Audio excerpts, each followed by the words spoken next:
अस्सलाम वालेकुम guys, welcome to my YouTube channel. कैसे हैं आप सब? उम्मीद करता हूँ आप लोग सब खैरियत से होंगे।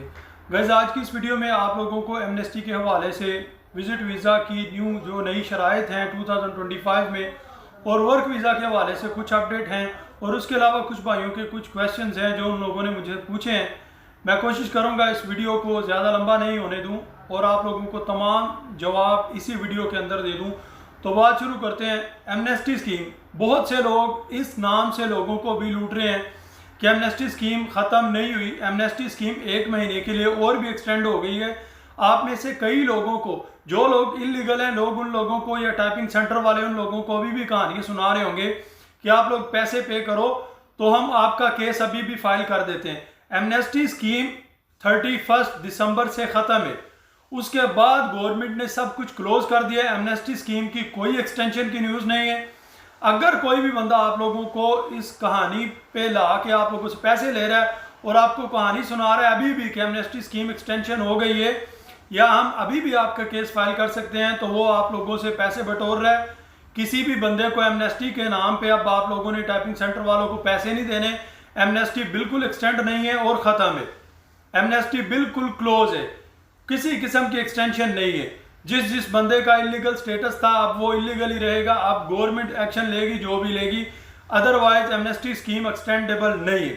दूसरी बात, जो बंदे ब्लैक लिस्ट यूएई से होकर गए हैं, बेशक 1 महीना पहले, 10 महीना पहले, 1 साल पहले, अगर तो आप लोग यहाँ से ब्लैक लिस्ट की स्टैंप लगवा कर गए हैं तो मिनिमम 5 साल तक आप लोगों को वेट करना पड़ेगा। अगर फिर भी हो सकता है किसी का लाइफ टाइम के लिए भी ब्लैक लिस्ट का ऑप्शन हो, तो आप लोग गवर्नमेंट ऑफ यूएई की, अबू धाबी पुलिस या दुबई पुलिस की वेबसाइट एप्लीकेशन डाउनलोड कर सकते हैं। उसमें जाकर अपना पासपोर्ट, अपनी एमिरेट्स आईडी की डिटेल डालकर आप लोग चेक करें कि आप लोग यहाँ से बैन हैं, यूएई में ब्लैक लिस्ट हैं या नहीं है। अगर नहीं है तो ठीक है, आप लोग अपना वीज़ा अप्लाई कर सकते हो। अदरवाइज फजूल में पैसे ना लगाओ। और हर वीडियो के नीचे आप लोग कमेंट करते हैं कि ब्लैक लिस्ट वाले दोबारा आ सकते हैं। आ सकते हैं, अगर आपको लाइफ टाइम के लिए बैन नहीं किया, आपने कोई बड़ा कारनामा नहीं किया यहाँ पर, तो लाइफ टाइम के लिए आप लोग बैन नहीं होंगे। वैसे 5 साल के लिए होंगे, 2 साल के लिए भी होते हैं। बहरहाल आप लोग चेक कर लें, अगर ओपन है तो वीज़ा अप्लाई करें, अदरवाइज अपने पैसे फजूल में ज़ाया ना करें अगर आप लोगों को ब्लैक लिस्ट की स्टैंप लगी थी यहाँ से। तीसरी बात ये, जिन लोगों ने यूएई में एमनेस्टी स्कीम में अभी आउट पास बनाया था और उन लोगों ने यूएई से एग्जिट नहीं किया, अगर आपने आउट पास बनवा कर भी यहाँ से एग्जिट नहीं किया तो गवर्नमेंट के कागजों में आपके पेपरों पे काली लाइन लग चुकी है और आप लोग नेक्स्ट टाइम जब भी वीज़ा अप्लाई करोगे तब जो जलालत उठानी पड़ेगी वो आप लोग खुद देखोगे, क्योंकि पाकिस्तानियों के वीज़ा तो ऑलरेडी नहीं निकल रहे। अगर गवर्नमेंट ने आपको छूट दी थी, आपको आउट पास बना के दिया था, ऊपर 14 दिन का टाइम था, आपने 14 दिन में एग्जिट नहीं किया, आपने उस टाइम को भी ओवर स्टे किया, तो आप लोग जब नेक्स्ट वीज़ा अप्लाई करोगे, अगर आप अपने कंट्री चले गए हो, तब मुझे आप बताना कि आपको वीज़ा इजीली मिलता है या मुश्किल से मिलता है। कल एक भाई का कमेंट आया था, स्क्रीन के ऊपर मैं कमेंट उसका अटैच कर रहा हूँ कि मैंने आउट पास बनाया था लेकिन मैंने यूएई से एग्जिट नहीं किया। अभी 31 से एमनेस्टी स्कीम तो ख़त्म हो गई है, अभी उसने एग्जिट नहीं किया तो क्यों नहीं किया? ये आपकी अपनी गलती है। आप लोग अपने दिमाग का इस्तेमाल नहीं करते, अपनी मर्जी से कहानियाँ जोड़ते हैं और लोगों की कहानियों में आते हैं। जो आप लोगों को कहानियाँ सुना के आप लोगों से पैसे बटोरते हैं, आप लोग उनकी बातों को बड़ी इजीली मानते हैं। जो बंदा आपको फ्री में इंफॉर्मेशन देता है उसकी बातों को आप लोग मजाक समझते हैं। आपने एग्जिट नहीं किया, अब इसका जो भी तकलीफ होगी, मुसीबत होगी, वो आप भुगतोगे, इसकी परेशानियों का सामना आप करोगे। मैं नहीं करूँगा या दूसरे व्यूवर्स, दूसरे लोग, आपके दोस्त, फ्रेंड, फैमिली नहीं करेंगे। लेकिन मैं आप लोगों को एक बात बता दूँ, अगर आप यूएई में अभी ब्लैक लिस्ट हो गए, किसी भी तरीके से आपने यहाँ पर इलीगल एक्टिविटी की या किसी किस्म की कोई भी हरकत की, आप यहाँ से ब्लैक लिस्ट हो गए, तो नेक्स्ट टाइम आप ये बात याद रखें, आपकी फैमिली का कोई भी मेंबर जब यूएई का वीज़ा अप्लाई करेगा तो ये जलालत आपकी वजह से उसको भी उठानी पड़ेगी।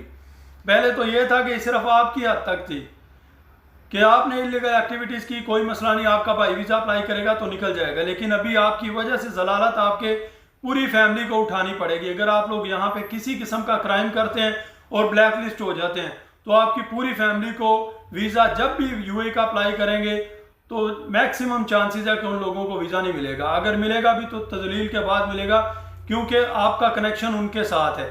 इसीलिए इन फ्यूचर यूएई में अगर आप किसी किस्म की कोई भी इलीगल एक्टिविटीज़ करते हैं तो सोच समझ के करिएगा, नो चांस।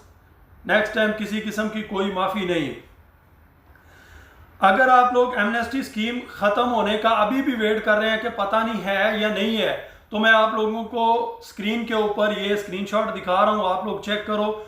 उसमें क्लियरली लिखा है कि 31 के बाद पेनल्टी शुरू हो जाएगी, यानी फ़ाइन आने शुरू हो जाएंगे। उसके बाद गवर्नमेंट की मर्जी है, आपको फ़ाइन करे, आपको जेल करे, आपको ब्लैक लिस्ट करे, किसी किस्म का कोई भी इशू होगा, ये गवर्नमेंट की मर्जी है। उन लोगों ने आपको कहाँ रखना है, यहाँ से वापस भेजना है ब्लैक लिस्ट करके या वैसे डिपोर्ट करना है लाइफ टाइम के लिए, गवर्नमेंट की अपनी मर्जी है। आप किसी किस्म का कोई डिसीजन नहीं ले सकते। आगे आपको एक और बात बता दूं, अगर आप लोग यूएई के अंदर विजिट वीज़ा पर आ रहे हैं अभी 2025 में, ये मेरी बात गौर से सुन लें, अगर आप लोग विजिट वीज़ा पर यूएई के अंदर आ रहे हैं 2025 में, आप लोग यूएई में किसी भी तरह एंट्री कर गए हो, वीज़ा मिल गया आपको, एयरपोर्ट से एंट्री मिल गई, आप लोग यूएई के अंदर काम नहीं कर सकते, जॉब आप लोग नहीं कर सकते विजिट वीज़ा पर। अगर आप लोग काम करते पकड़े गए और आपके वीज़े का स्टेटस विजिट वीज़ा हुआ, टूरिस्ट वीज़ा हुआ, तो आपको मिनिमम 1 लाख दिरहम फाइन होगा। और जो बंदा यहाँ पर विजिट वीज़े पर जॉब सर्च करने के लिए आता है ना, उसको पता है 1 लाख दिरहम जोड़ने में कितने साल लगते हैं यूएई के अंदर, ये आप लोगों को अच्छी तरह पता है। या जो भी आपके रिलेटिव इधर काम करते हैं रहते हैं, उनसे पूछो कि 1 लाख दिरहम जोड़ने के लिए यहाँ पर कितने साल दरकार हैं, वो आपको तफसील से बताएंगे कि कितनी तकलीफ उठानी पड़ती है।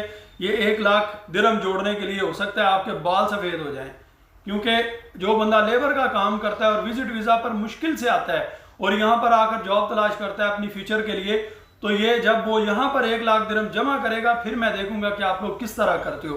तो इसीलिए इन फ्यूचर आप लोग याद रखें, अगर विजिट वीज़ा आपका स्टेटस हुआ और आप लोग काम करते हुए पकड़े गए, फील्ड वर्क करते हुए मौके पर पकड़े गए, तो मिनिमम 1 लाख दिरहम आप लोगों को फाइन होगा, जो आप फिर मेरे ख्याल से अदा नहीं कर सकोगे और जेल में पड़े रहोगे या फिर यहाँ से डिपोर्ट हो जाओगे। ये गवर्नमेंट की मर्जी है उनके साथ क्या करना है। अदरवाइज विजिट वीज़ा पर कोई बंदा काम ना करे, ठीक है आप आओ विजिट वीज़ा पर, लेकिन अपनी कंपनी को बोलो वीज़ा अप्लाई करें। जैसे ही आपकी कंपनी आपका वीज़ा अप्लाई कर दे, आपका स्टेटस विजिट वीज़ा से वर्क वीज़ा में हो जाए, तो उसके बाद आप लोग काम करो, नो इशू, आप काम कर सकते हो।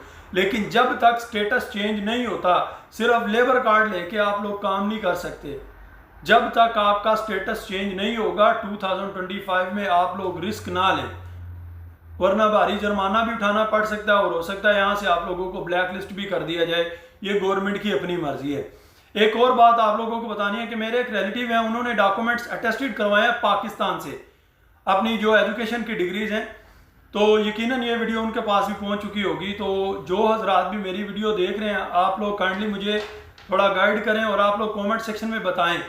उन्होंने पाकिस्तान से अपनी डिग्रीज अटेस्टेड करवाई है, तो उनके ऊपर जो यूएई की एम्बेसी की स्टैंप है वो ब्लू कलर की है। ये स्क्रीन के ऊपर आप लोग देखो, उनकी स्टैंप ब्लू कलर की है। और मैंने अपनी डिग्री अटेस्टेशन करवाई है यूएई से, तो मेरी डिग्री अटेस्टेशन के ऊपर वो स्टैंप पिंक कलर की है। ये स्क्रीन के ऊपर आप लोग वो भी चेक करो, मेरी स्टैंप पिंक है और उनकी ब्लू है या ग्रीन है, आप लोग स्क्रीन के ऊपर चेक कर सकते हैं। तो आप लोग बताओ कि जिन लोगों ने पाकिस्तान से अपनी डिग्रीज अटेस्टेशन करवाई है, क्या उनकी स्टैंप सेम है, पिंक है या ग्रीन है, ताकि थोड़ा कंफर्म हो जाए। मुझे कंफ्यूजन है कि क्यों उनकी स्टैंप का कलर हो रहा है और मेरी स्टैंप का, हालांकि एम्बेसी तो यूएई की है।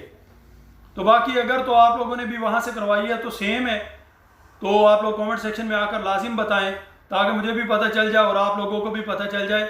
क्योंकि मैंने तो यूएई के अंदर से करवाई थी, इनसाइड यूएई, मेरा 550 दिरहम लगे थे। तो आपकी तालीम जितनी मर्जी हो, आप अपनी लास्ट वाली डिग्री को अटेस्टेशन करवाएंगे बस। बेशक आपकी तालीम पीएचडी है, आप सिर्फ अपनी लास्ट वाली डिग्री को अटेस्टेशन करवाएंगे, सबको ना करवाएं, फजूल में पैसे ज़ाया ना करें आप लोग अपने। तो अपनी लास्ट वाली डिग्री को अटेस्टेशन करवाएं। अगर आपने बीएससी की है तो बीएससी की लास्ट वाली करवाओ, बजाय इसके कि मैट्रिक की भी करवाओ, एफएससी की भी करवाओ, सिर्फ बीएससी की डिग्री को अटेस्टेशन करवाओ बस, लास्ट वाली को। That is enough for you. उसके ऊपर आप लोग वीज़ा अप्लाई कर सकते हैं, किसी किस्म का कोई इशू नहीं है। ये तमाम मालूमात थी। अभी जो बंदे वीडियो को लंबा नहीं देखना चाहते वो लोग जा सकते हैं, क्योंकि अभी मैं उन लोगों के कमेंट सेक्शन का जवाब दूंगा, कमेंट का, जिन लोगों ने वीडियोस में कमेंट किया था। तो भी आप लोग जा सकते हैं। अगर आपको तवील वीडियो लगती है, लंबी लगती है, तो आप वीडियो को स्किप कर सकते हैं, नो इशू। पहले भाई का कमेंट है कि सर जनवरी में मैंने कंपनी को वीज़ा के लिए कोटा रीन्यू करने के लिए कहा है, क्या वीज़ा दे देगी कंपनी? मैं आपको एक बात बता दूं, ये कमेंट सेक्शन, ये आप लोग स्क्रीन के ऊपर देख सकते हैं। कोई भी कंपनी का कोई भी कोटा जनवरी फरवरी में रीन्यू नहीं होता। कंपनी की अपनी मर्जी है, जब भी वो वीज़ा डालेंगे अपना कोटा इंक्रीज कर सकते हैं, दिसंबर में करें, फरवरी में करें, मार्च में करें। ये आप लोगों को लोग गोली देते हैं वहाँ से, क्योंकि आप लोग पाकिस्तान में बैठे होते हैं, आपको पता नहीं, तो वो लोग आपको बोल देते हैं कि हमारी कंपनी का कोटा जनवरी में मैं रीन्यू करूँगा तो आपका वीज़ा अप्लाई कर दूंगा। रीन्यू कोटा आप रीन्यू नहीं होता, आपने एक्सटेंड करना होता है। अगर आपकी कंपनी में 5 बंदे काम करते हैं और आपको 10 बंदे चाहिए तो आप कल जाओ अपना कोटा ज़्यादा कर दो, फीस पे करके आप लोग ज़्यादा कर सकते हो और ज़्यादा लोगों के वीज़े आप लोग अप्लाई कर सकते हो। कोटे के लिए कोई खास महीना, खास टाइम, खास दिन मुकर्रर नहीं होता, जब आप पैसे पे करोगे आपको मिल जाएगा। ये आपकी अपनी मर्जी होती है भाईजान, ये कहानी है जो उन्होंने आपको सुनाई है, अदरवाइज ऐसा कोई केस नहीं है। दूसरी बात, एक और भाई का कमेंट है, जो लोग 2024 में दुबई से ब्लैक लिस्ट होकर आए हैं क्या वो लोग वापस आ सकते हैं? वापस आप लोग आ सकते हैं, लेकिन जब तक गवर्नमेंट आपका बैन नहीं हटाएगी तब तक आप लोग नहीं आ सकते। अगर तो आपकी ब्लैक लिस्ट की स्टैंप लाइफ टाइम के लिए है तो आप लोग लाइफ टाइम यूएई में नहीं आ सकते। अगर कुछ खास टाइम पीरियड के लिए है तो आप लोग आ सकते हैं। गवर्नमेंट की वेबसाइट पर जाकर आप लोग चेक कर लो अपना, तो आपको पता चल जाएगा। कमेंट उनका स्क्रीन के ऊपर नजर आ रहा है।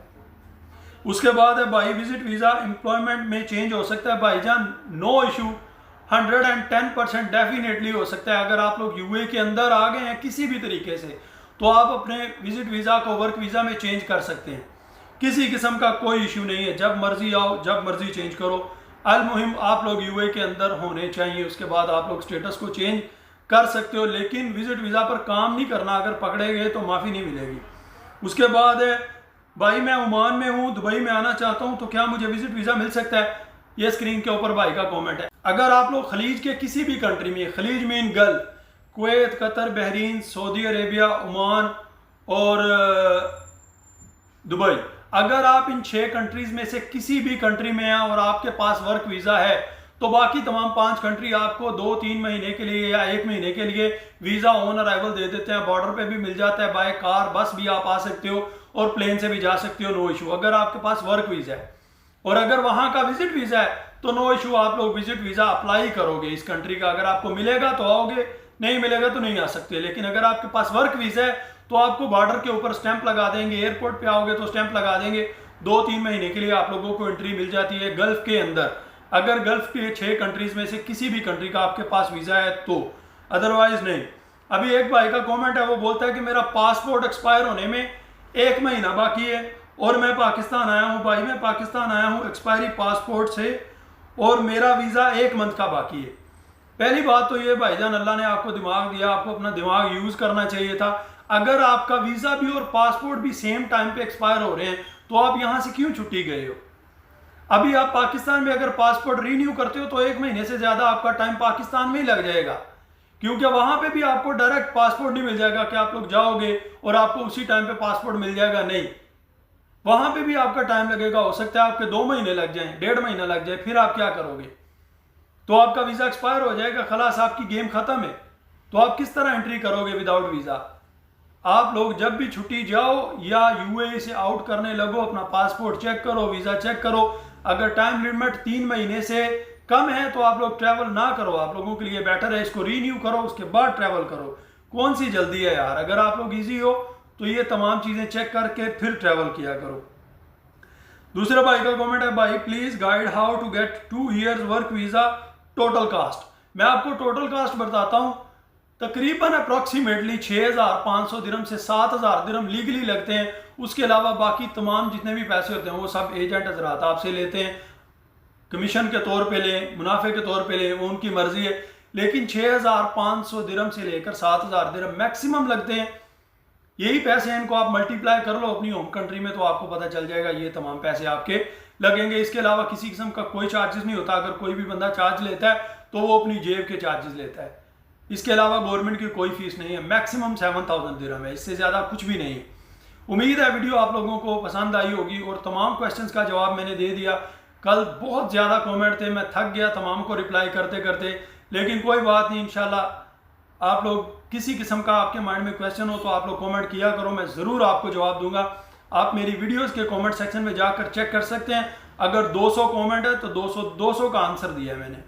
सबका रिप्लाई दिया मैंने। अगर रिप्लाई देने में थोड़ी लेट हो जाए तो आप लोग भी थोड़ा बर्दाश्त कर लिया क्यों, क्योंकि मेरी भी जॉब है, मेरा काम है, जारी बात है मैं भी बिजी होता हूँ, लेकिन जब भी फ्री होता हूँ रिप्लाई सबका करता हूँ। अगर 200 300 400 बंदा मैसेज करता है, कमेंट करता है, तो आप लोग मेरी वीडियोस में जाके देखो, हर बंदे को मैंने रिप्लाई दिया। अदरवाइज कोई भी बंदा आपको रिप्लाई नहीं देता कमेंट सेक्शन में। आप लोग जाके देखो, लोगों के मिलियंस में व्यूज हैं, किसी एक का रिप्लाई नहीं देते वो लोग, किसी एक के सवाल का जवाब वो लोग आप लोगों को नहीं देते, हालांकि सपोर्ट आप लोग ही उन लोगों को करते हो। लेकिन मैं भी मुश्किल, फिर भी आपके माइंड में किसी किस्म का कोई क्वेश्चन हो तो आप लोग कमेंट सेक्शन में मैसेज छोड़ सकते हैं। मैं कोशिश करूंगा आपकी हर तरह की हेल्प करूं। अपना ख्याल रखें, इंशाल्लाह मिलते हैं नेक्स्ट वीडियो में। अस्सलाम वालेकुम।